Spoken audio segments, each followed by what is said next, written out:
ಒಂದು ಉದ್ದೇಶ ಏನಂದರೆ ನಾನು ನಮ್ಮ ಮನೆಯವ್ರಿಗೆ ಸ್ವಲ್ಪ ಸಪೋರ್ಟ್ ಮಾಡಬೇಕು. ನನ್ನ ಗಂಡ ಒಬ್ಬರೇ ದುಡಿಯೋದು, ಹಂಗಾಗಿ ಅವ್ರಿಗೆ ಹೇಳ್ಕೊಟ್ಟೆ ನೀವು ನಾನು ಆಗಬೇಕು ಅನ್ನೋದಕ್ಕೋಸ್ಕರ ಅದಕ್ಕೋಸ್ಕರ ನಿಮಗೆ ಫಾಲೋ ಮಾಡ್ತಾಯಿದ್ದು.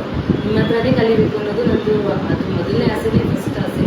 ಅದು ಕೂಡ ನಾನೇ ಫಾಲೋ ಮಾಡ್ತಾರೆ. ಅವ್ರ ಹಿಂಸೆಗೋಸ್ಕರ ಇವ್ರ ಹತ್ರನೇ ಕಲಿಬೇಕು ಅಂತ ಅವ್ರು ಇದು ಮಾಡಿದ್ರು.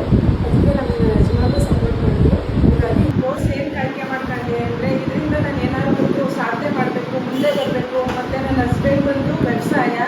ನನ್ನ ಹಸ್ಬೆಂಡ್ಗೆ ತುಂಬ ಸಪೋರ್ಟ್ ಯಾರೂ ಇಲ್ಲ. ಹಾಗಾಗಿ ನನ್ನ ಹಸ್ಬೆಂಡ್ಗೆ ಸಪೋರ್ಟಾಗಿ ನಿಂತ್ಕೋಬೇಕು. ಮತ್ತು ಮನೇಲಿ ಮಕ್ಕಳು ಎಜುಕೇಷನ್ ಮಾಡಿಸ್ಬೇಕು. ಬೆಂಗಳೂರಿಂದ ಬರ್ತಾ ಇರೋದು.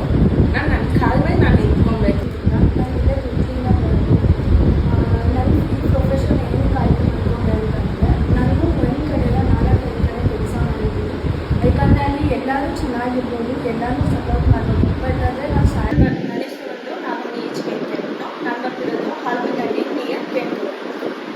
ನನಗೆ ಹೇಳಿದ್ದು ನಾನು ಇದು ಕಲಿಬೇಕು ಅಂತ ಹೇಳ್ಬಿಟ್ಟು ಲಾಸ್ಟ್ ಡಿಸೆಂಬರಲ್ಲಿ ಟ್ರೈ ಮಾಡಿದೆ ಬರಬೇಕು ಅಂತ ಹೇಳ್ಬಿಟ್ಟು.